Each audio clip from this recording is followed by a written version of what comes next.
Good morning, ladies and gentlemen. It is a beautiful Friday morning here in Austin, Texas. This is day 1060 of the 3 Plus Minutes of Planks Challenge. And as always, I am filled with gratitude. Thoughts on my mind this morning. About 4 years ago, a really good friend of mine, Joe, asked me to read this book called Conversations with God.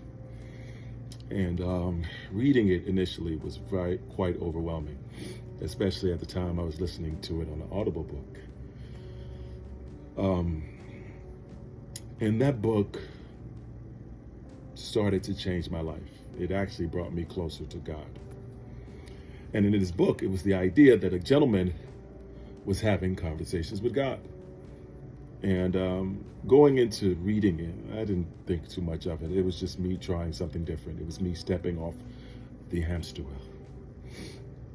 And then I read this book, and I felt like it was talking about me.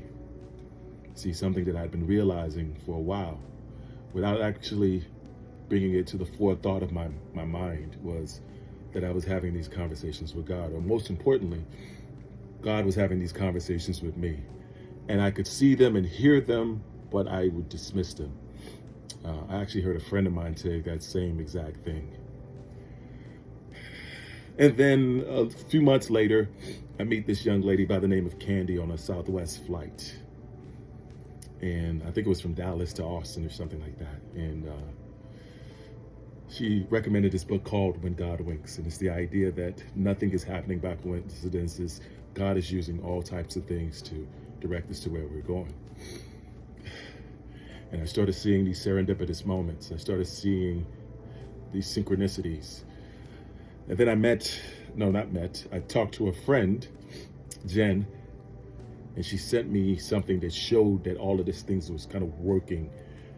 And I'd been seeing them, and I kept slicing them up. Oh, coincidence. But then all of a sudden, it just started shaping itself. And I started seeing this path. And I don't know how to explain it. I just know that there are things that are happening in my life. And the most important time is when I'm humbling myself and letting go. They're presenting themselves the way that I'm supposed to go. So a lot of things that you see me do is different from the nature of who I am. It's me following these synchronicities, these God winks, to these greater places. And in the moments of doing that and of letting go, I find these magical moments. I realize that I've really simplified my life, or God has simplified my life. And overall, with my ego and my mindset and my sinful nature, I overcomplicated it. This isn't necessarily said to change your mind. These things are just being said for you to just look around you and pay attention. The answers are around you. The breadcrumbs are there. Just quiet your mind enough, humble yourself enough, and have faith and trust in who God has made you, and you'll find them the same. Those are just my thoughts for today. As always, be blessed today and every day. Thank you for listening. Peace.